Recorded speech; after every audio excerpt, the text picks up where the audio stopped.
Bismillahirrahmanirrahim. Assalamualaikum warahmatullahi wabarakatuh. Alhamdulillahi rabbil alamin, wal aqibatu lil muttaqin. Allahumma salli ala sayyidina Muhammadin sayyidil mursalin wa ala alihi wa sahbihi ajma'in, amma ba'd. Hamba-hamba Allah yang saya muliakan,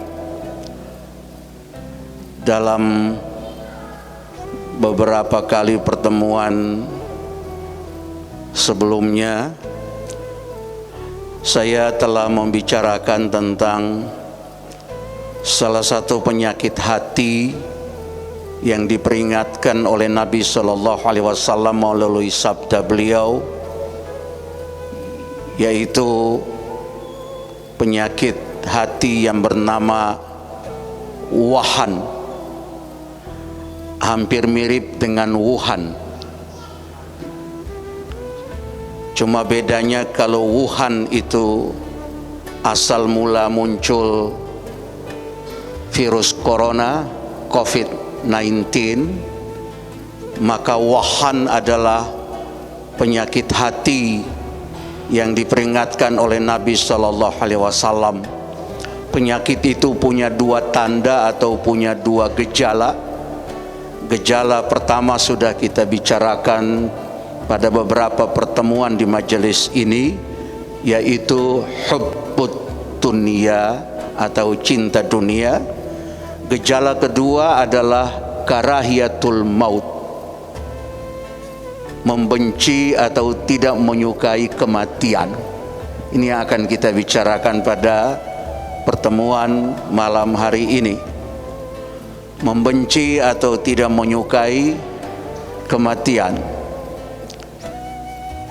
Dalam kehidupan ini, kalau kita tidak menyukai sesuatu, pasti kita bisa menghindari sesuatu yang tidak kita sukai itu.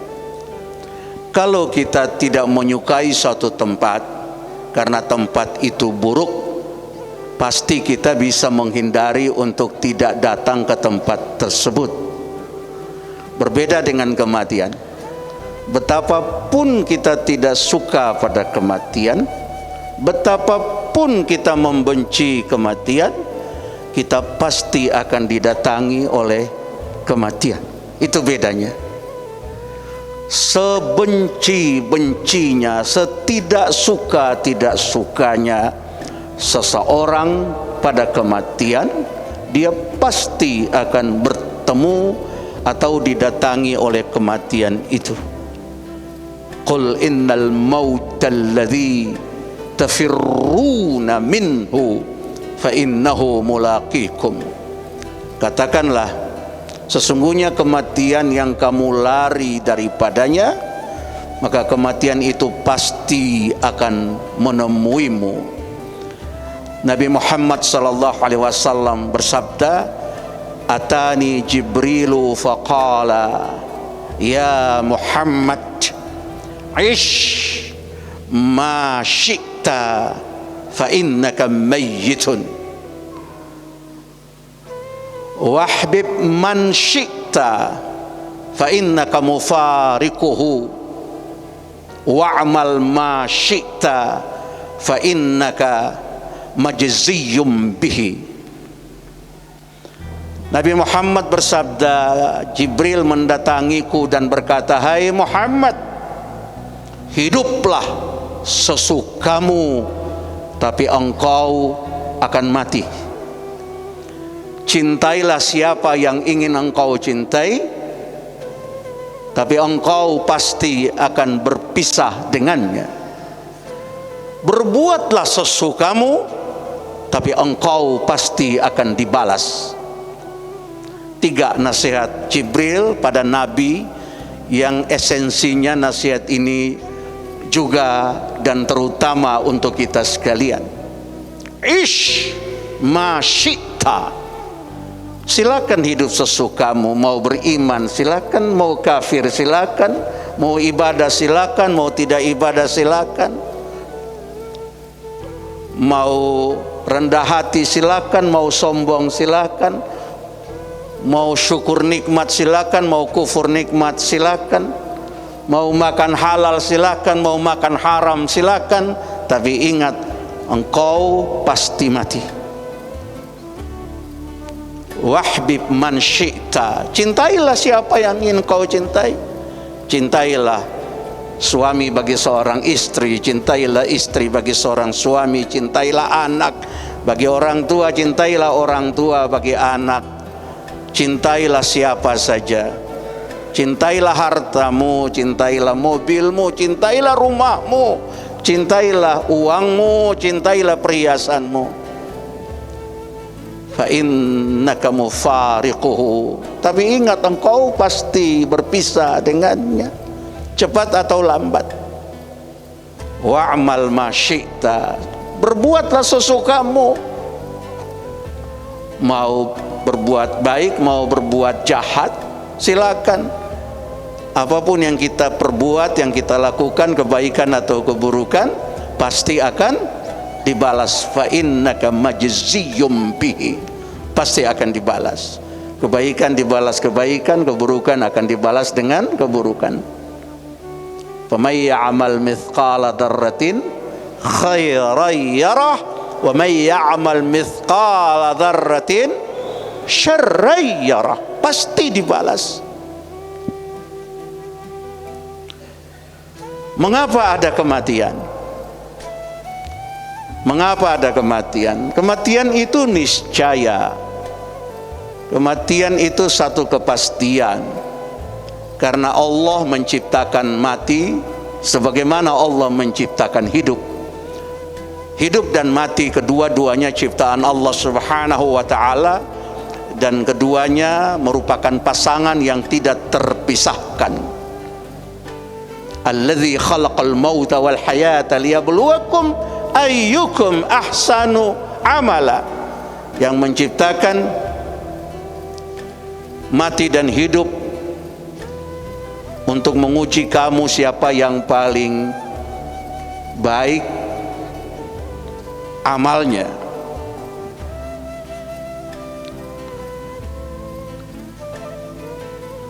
Mengapa ada kematian?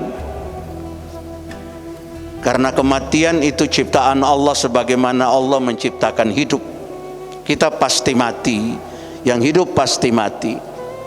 Sebagaimana dulu kita mati kemudian dihidupkan oleh Allah Subhanahu wa taala, dan sekarang kita hidup, kelak kita pasti mati.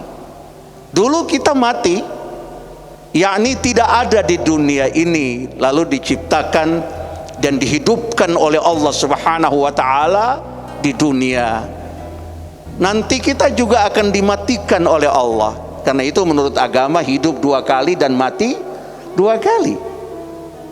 Karena ada orang beranggapan, seringkali kita dengar tuh ungkapan di masyarakat, mumpung ada puas-puasin, kan hidup cuma sekali. Hidup di dunia cuma sekali, tapi hidup itu 2 kali. Al-Baqarah ayat 28. Kaifa takfuruna billah wa kuntum amwatan fa ahyaakum thumma yumitukum thumma yuhyikum thumma ilaihi turja'un. Bagaimana kamu ingkar atau kafir pada Allah, padahal sebelumnya kamu mati. Itu mati pertama, yaitu ketika kita belum diciptakan oleh Allah dan dihidupkan ke dunia ini. Jadi sebenarnya kita sudah punya pengalaman mati pertama, Pak. Cuma kita tidak menyadari tentang itu. Tsumma yumitukum, tsumma yuhyikum, tsumma yumitukum. Kemudian Allah menghidupkanmu, menempati kehidupan di muka bumi ini. Tsumma yuhyikum, tsumma yumitukum, tsumma yumitukum, tsumma yuhyikum. Setelah kehidupan di dunia kita jalani, lalu kita dimatikan kembali oleh Allah, lalu kita dihidupkan oleh Allah, dihidupkan lagi oleh Allah, dan hanya kepadanya kita akan kembali. Jadi mati 2 kali, hidup 2 kali. Karena itu orang yang siap hidup harus siap mati. Orang yang tidak mau mati jangan hidup. Dan kalau tidak hidup, mati juga namanya. Begitulah, tidak terpisahkan satu dengan yang lain. Mengapa ada kematian? Sebab kita harus meninggalkan kehidupan dunia ini cepat atau lambat. Cepat atau lambat kita harus meninggalkan kehidupan dunia ini. Maka di masyarakat kita salah satu sebutan lain untuk kematian adalah meninggal dunia. Sebenarnya meninggalkan dunia. Secara bahasa sebenarnya meninggalkan dunia, tapi kita lebih umum menyebut meninggal dunia. Kalau saya pergi dari rumah kan namanya saya meninggalkan rumah, bukan meninggal rumah. Kan gitu ya Pak? Kalau saya pergi meninggalkan Jakarta, keluar dari Jakarta, namanya meninggalkan Jakarta, bukan meninggal Jakarta. Tapi karena sudah umum kita menyebut meninggal dunia, maksudnya adalah meninggalkan dunia. Mengapa harus meninggalkan dunia? Karena memang dunia ini bukan tujuan akhir yang sebenarnya dari perjalanan hidup manusia yang ditetapkan oleh Allah Subhanahu wa taala. Dunia dan kehidupannya hanyalah tempat transit, tempat persinggahan sementara, bukan tujuan akhir. Tujuan akhir adalah akhirat. Setelah di dunia kita masih berada lagi di alam berikutnya sebelum akhirat, namanya alam barzakh, dinding atau pembatas antara dunia dan akhirat. Karena kehidupan dunia cuma tempat persinggahan sementara, bukan tujuan akhir, maka kita cepat atau lambat harus meninggalkan kehidupan dunia ini. Nabi Muhammad SAW bersabda kepada Abdullah bin Umar, kun fid dunya ka'annaka gharibun aw 'abiru sabilin. Jadikan keberadaanmu di dunia ini seperti orang asing atau orang yang sedang mengembara. Jadikan keberadaanmu di dunia bagaikan orang asing atau orang yang sedang mengembara. Lalu Abdullah bin Umar melanjutkan sabda Nabi Shallallahu Alaihi Wasallam, ketika engkau berada pada waktu sore, jangan menunggu waktu pagi. Ketika engkau berada pada waktu pagi, jangan menunggu waktu sore. Gunakan masa sehatmu sebelum datang sakitmu, dan gunakan masa hidupmu sebelum datang atau untuk menghadapi kematianmu. Hamba-hamba Allah, ketika engkau berada pada waktu sore, jangan menunggu waktu pagi. Banyak orang ada pada waktu sore, tapi besok pagi dia sudah tidak ada lagi karena kematian. Ada orang masih hidup pada waktu pagi, tapi sore hari dia tidak ada lagi karena kematian. Kalau kita dianugerahkan Allah usia 50 tahun, berarti kita telah melewati 365 pagi dan 365 sore kali 50. Berarti kita telah melewati 365 siang dan 365 malam kali 50. Kalau umur kita 60 tahun, berarti kita telah melewati 365 pagi dan 365 sore kali 60. Jika 70 tahun, berarti kita melewati 365 pagi dan 365 sore kali 70, dan seterusnya. Alhamdulillah, seharusnya kita bersyukur. Sebab kata Nabi pada Abdullah bin Umar, ketika engkau berada pada waktu sore, jangan tunggu waktu pagi. Berapa banyak sore yang telah kita lewati, berapa banyak pagi yang telah kita lewati, berapa banyak siang yang telah kita lewati, berapa banyak malam yang telah kita lewati. Alhamdulillah. Masalahnya adalah waktu-waktu yang kita lewati itu digunakan untuk apa? Karena itu Nabi bersabda, gunakan sehatmu sebelum sakit. Dalam hadis yang lain yang terkenal, gunakan masa muda sebelum tua, gunakan masa kaya sebelum miskin, gunakan masa luang atau lapang sebelum sempit, gunakan masa hidup sebelum mati. Itu yang penting. Nah,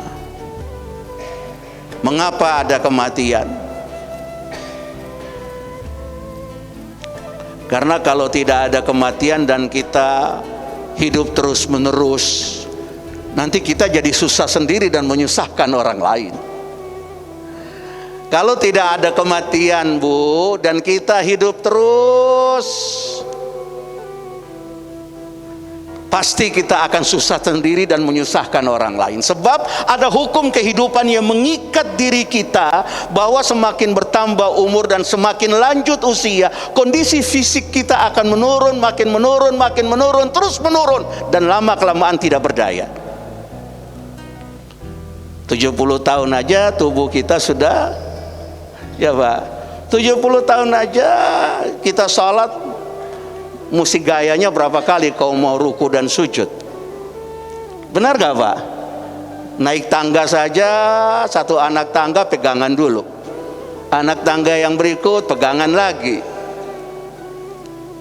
Itu 60-70 tahun. Bayangkan kalau tidak ada mati, lalu kita gak usah sampai 1000 tahun seperti Nabi Adam alaihissalam. Kita diberi 150 tahun saja. Ini baru meninggal orang tertua di dunia di Jepang berapa hari yang lalu. Itu coba lihat. Tidak usah, itu kan lebih 100 tahun ya orang tertua di dunia, 100 sekian belas tahun. Sudah kayak gitu. Yang tadi saya gambarkan karena fakta kita semua mengalaminya. Dikasih 70, 80, 90 aja kita udah susah. Diri sendiri susah dan orang lain susah. Apalagi kalau diberi 200 tahun, 300 tahun. Kaki sudah tidak bisa melangkah, tangan sudah tidak bisa lagi memegang, mata tidak bisa lagi melihat normal, telinga sudah tidak bisa lagi mendengar sempurna. Dan menurut Al-Quran, yang akan dialami kalau terlanjur sudah terlalu tua adalah pikun. Surat Al-Hajj ayat 5 menjelaskan proses kejadian manusia dan tahap-tahap pertumbuhan dan perkembangan manusia. Mulai dari tanah, kan manusia berasal dari tanah kan Pak. Makanya saya pernah sampaikan itu, ada yang bilang karena manusia dari tanah, jadi kelakuan manusia itu tergantung dia diciptakan dari tanah apa. Kalau sifatnya suka sombong, mungkin diciptakan dari tanah tinggi. Kalau sifatnya suka ngeyel, mungkin diciptakan dari tanah liat. Kalau sifatnya suka marah, mungkin diciptakan dari tanah sengketa. Kalau sifatnya tukang belanja, mungkin diciptakan dari tanah abang. Kalau sifatnya terpuji, rajin ibadah, mungkin diciptakan dari tanah suci. Itu sebenarnya cuma candaan saja, tapi pelajaran berharga. Memang manusia diciptakan dari tanah. Ya ayuhan nas, in kuntum fi raibin minal ba'th. Manusia, jika kamu meragukan hari kebangkitan, fa inna khalaqnakum min turab, maka sesungguhnya kami telah menciptakan kamu dari tanah.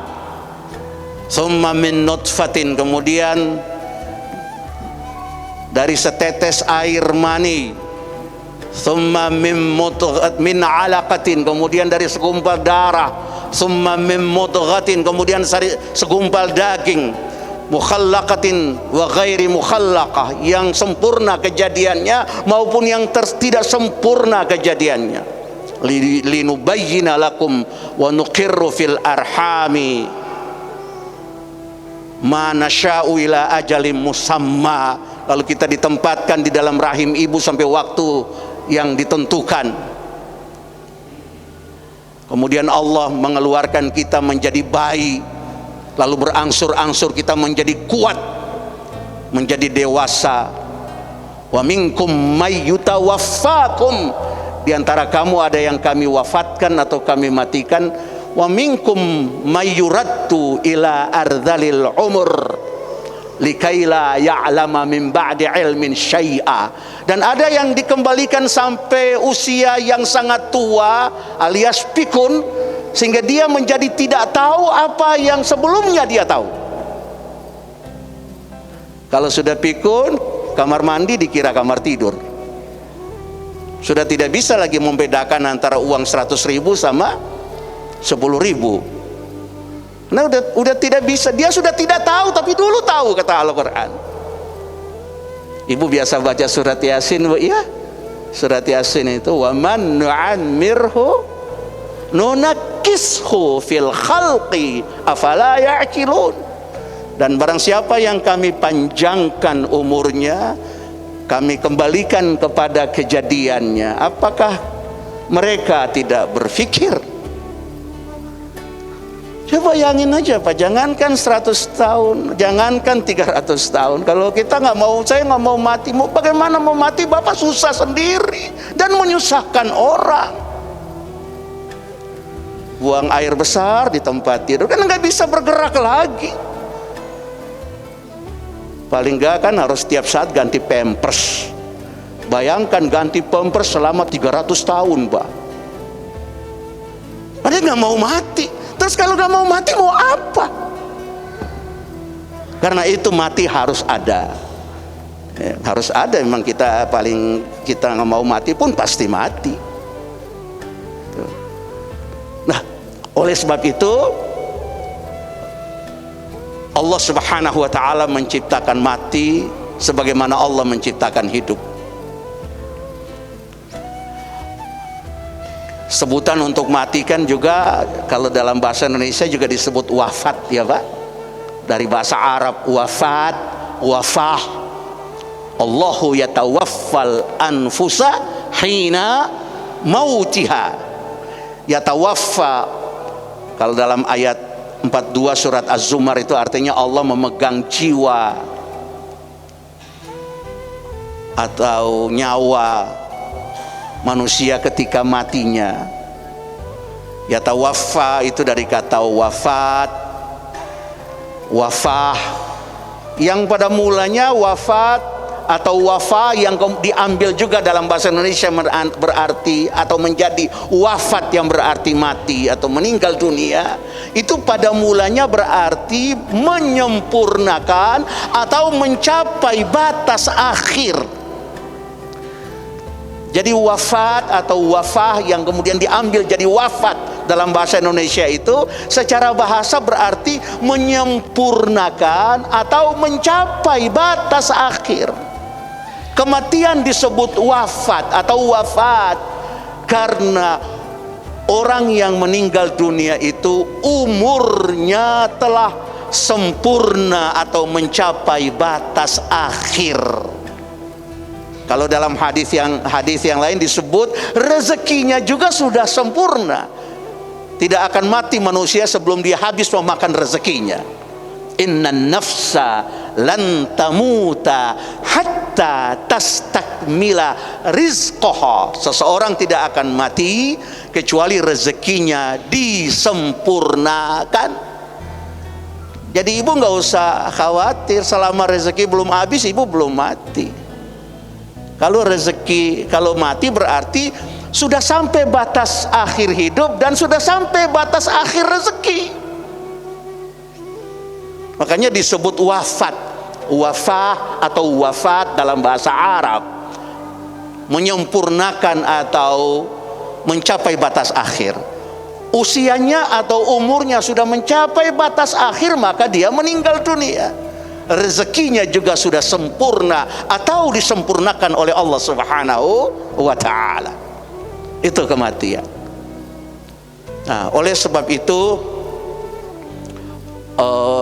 kita mendapatkan banyak sekali pelajaran dari setiap peristiwa kematian yang terjadi. Yang penting adalah karena kita salah satu rahasia kematian itu kita tidak tahu kita mati dalam keadaan bagaimana, kita tidak tahu. Yang harapan kita adalah husnul khatimah. Husnul khatimah. Allahumma takhtim lana bi husnil khatimah wa la takhtim alaina bisu'il khatimah. Matikan kami ya Allah dalam keadaan husnul khatimah. Bersyukurlah kalau orang yang punya nama husnul khatimah dan dia mati juga husnul khatimah. Karena ada juga orang yang nama husnul khatimah, namanya husnul khatimah, meninggal husnul khatimah. Alhamdulillah, husnul khatimah. Ya, tapi itu juga rahasia. Makanya saya ingin mengulangi yang pernah saya sampaikan, selalu berdoa pada Allah, Rabbana la tuzigh qulubana ba'da idh hadaitana wa hab lana min ladunka rahmatan innaka antal wahhab. Rabbana afriq alaina sabra wa tawaffana muslimin. Matikan kami dalam keadaan muslim, orang yang menyerahkan diri pada Allah. Yang penting husnul khatimah. Ada ungkapan anak-anak muda tuh Pak, biar di dunia kaya asal di akhirat masuk surga. Wah enak aja. Tapi apa itu tidak mungkin? Mungkin, nanti saya jelaskan. Nanti saya jelaskan bagaimana kaya dan contoh orang kaya masuk surga itu seperti apa. Itu di akhir saya jelaskan. Hamba-hamba Allah, masih ada waktu. 19.25 kita selesai, artinya acara selesai. Syekh Nasiruddin Al-Albani di dalam kitabnya yang berjudul Ahkam Al-Janaiz menjelaskan 18 tanda husnul khotimah. Saya tidak menyebutkan semuanya, ada 18 tanda husnul khotimah kata beliau. Pertama, ketika wafat mengucapkan la ilaha illallah berdasarkan hadis riwayat Al-Hakim. Man qala la ilaha illallah fi akhir kalamih dakhala al-jannah. Kalau ucapan kita di akhir hayat la ilaha illallah masuk surga. Amin. Yang kedua, tanda husnul khatimah, meninggal dunia dalam keadaan dahi basah atau berkeringat. Hadis riwayat Ahmad.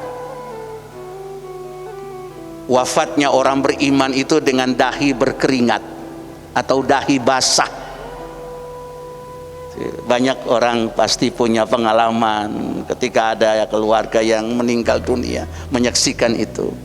Yang ketiga, meninggal pada hari Jumat atau malam Jumat. Hadis riwayat Ahmad, yang sebelumnya riwayat Ahmad dan At-Tirmidzi. Tiada seorang muslim yang meninggal pada hari Jumat atau pada malam Jumat kecuali dia pasti akan selamat dari siksa kubur. Amin. Meninggal pada hari Jumat atau malam Jumat.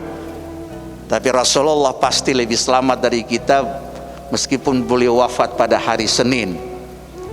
Bapak-bapak sekalian, ada beberapa orang sahabat Nabi yang usianya sama dengan Nabi Sallallahu Alaihi Wasallam, yaitu Nabi 63 tahun, Abu Bakar As-Siddiq umurnya 63 tahun, Umar bin Khattab umurnya 63 tahun, Ali bin Abi Thalib umurnya 63 tahun, kecuali Uthman bin Affan yang meninggal dunia pada usia 80 atau 82 tahun.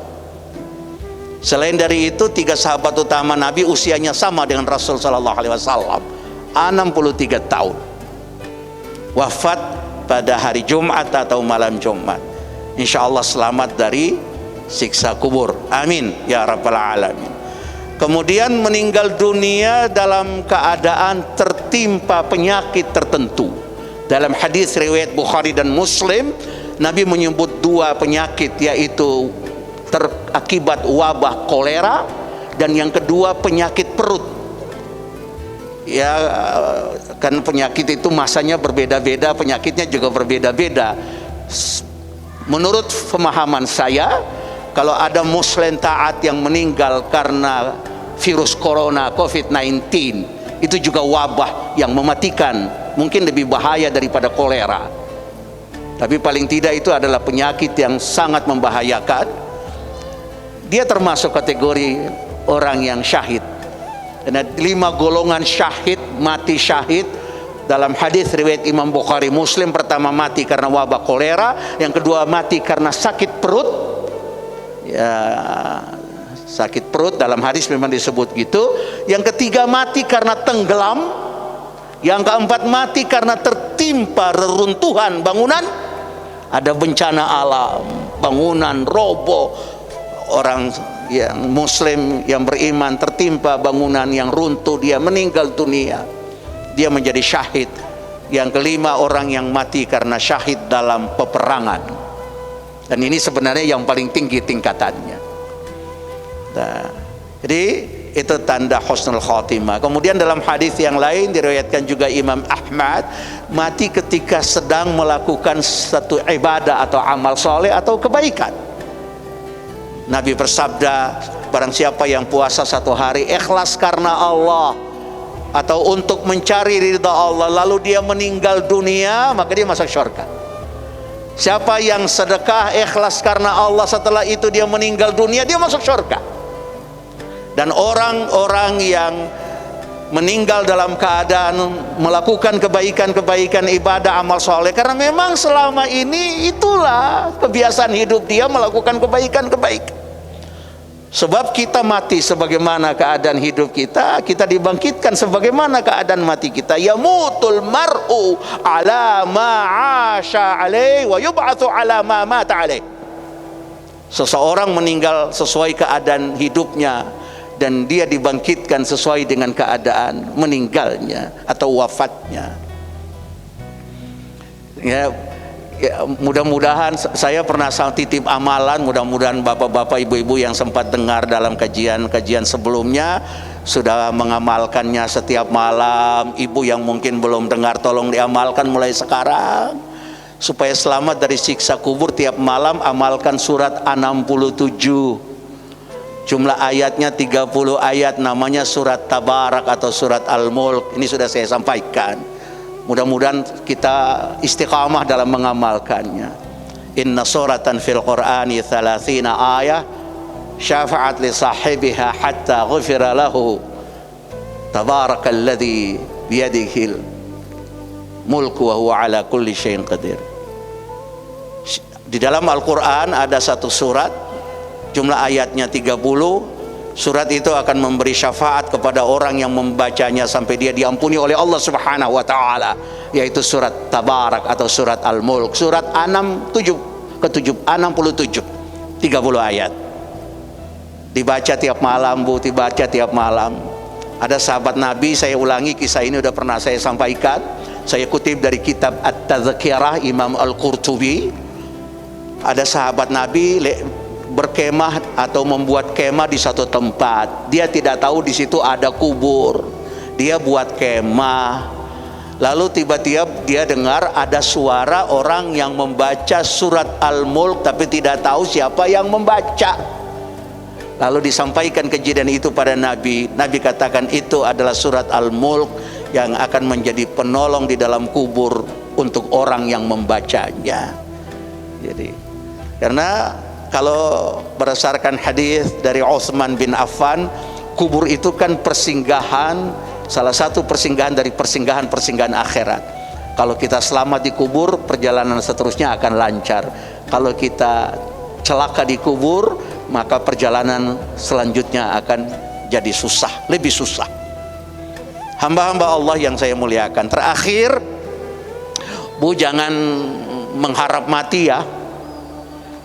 Kan banyak juga kejadian di masyarakat, orang mengharap mati karena tertimpa kesusahan atau penyakit berat, lalu dia meminta mati. Secara hukum mengharap mati itu hukumnya makruh.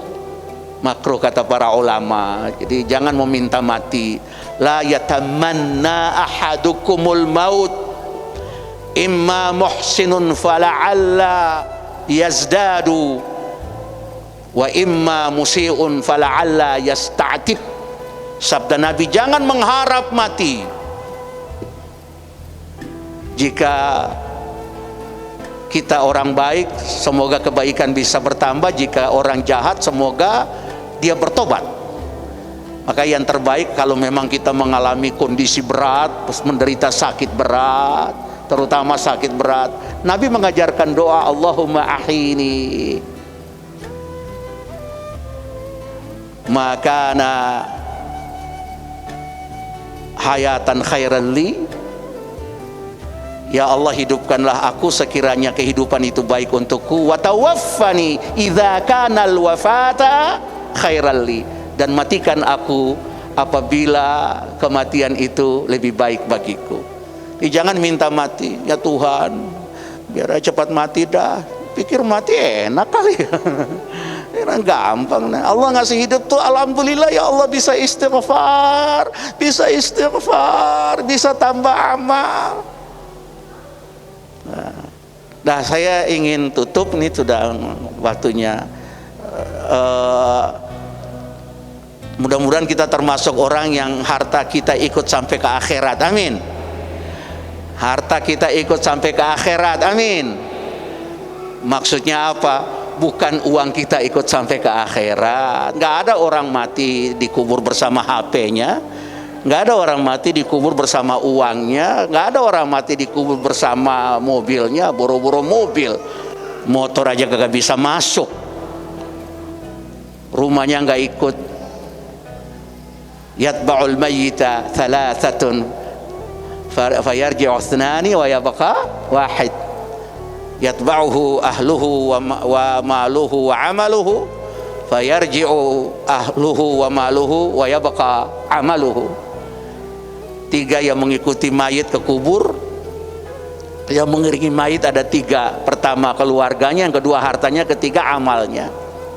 Dua pulang, harta, keluarga dan harta, amal tetap bersama mayit di dalam kubur. Kalau amal baik dia selamat, kalau amal jahat dia celaka.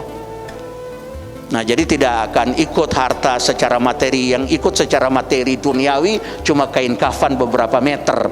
Lalu apa maksudnya harta ikut sampai ke akhirat? Yakni harta yang diinfakkan, yang dikeluarkan zakatnya, yang dikeluarkan sedekahnya.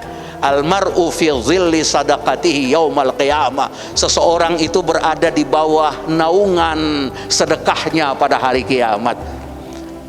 Allah memberi perlindungan pada manusia di saat tidak ada perlindungan selain naungan atau perlindungan dari Allah. Salah satu dari 7 golongan yang disebutkan Nabi adalah rajulun tasaddaqa bisadaqatin fa akhfaha hatta la ta'lama shimaluhu ma tunfiqu yaminuh.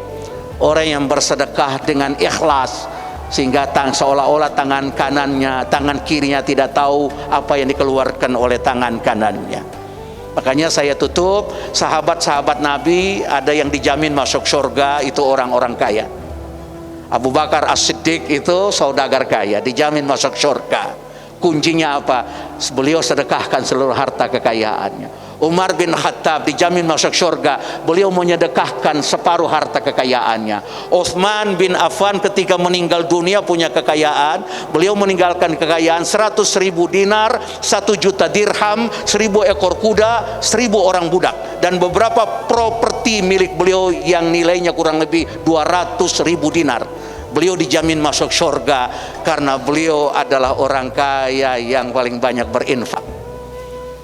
Suatu waktu Madinah dilanda paceklik, masanya Abu Bakar As-Siddiq jadi khalifah. Madinah dilanda paceklik dahsyat. Air hujan tidak pernah turun, tanaman-tanaman tidak tumbuh, orang-orang hidup susah. Datang kafilah dari Syam, dibawa barang dagangan yang terdiri dari gandum, kismis dan minyak, dibawa oleh 1.000 ekor unta, lalu berhenti di depan rumah Utsman bin Affan. Para pedagang datang mau membeli barang dagangan itu. Utsman bin Affan berkata dengan senang hati, berapa keuntungan yang kalian akan berikan pada saya? Mereka berkata, kami berikan keuntungan 2 kali lipat. Utsman bin Affan, sayang sekali sudah ada yang menawar dengan keuntungan yang lebih tinggi. Mereka mengatakan kami memberi keuntungan 4-5 kali lipat. Utsman bin Affan mengatakan, mohon maaf, ada yang menawarkan keuntungan yang lebih tinggi. Para pedagang heran, siapa? Tidak ada pedagang selain kami, tidak ada yang menawar lebih dulu dari kami. Utsman bin Affan berkata, Allah menjanjikan keuntungan untukku 10 kali lipat. Apa kamu mampu memberikan lebih dari 10 kali lipat? Mereka berkata, kami tidak mampu. Utsman bin Affan berkata, aku jadikan Allah sebagai saksi, seluruh barang dagangan yang dibawa ini aku infakkan untuk fakir miskin dari kaum muslimin. Mudah-mudahan kita husnul khatimah. Amin. Mudah-mudahan kita termasuk hamba-hamba Allah yang husnul khatimah. Semoga bermanfaat. Mohon maaf kalau ada yang kurang berkenan. Wassalamualaikum warahmatullahi wabarakatuh. Allahumma dzakkirna minhu ma nasina wa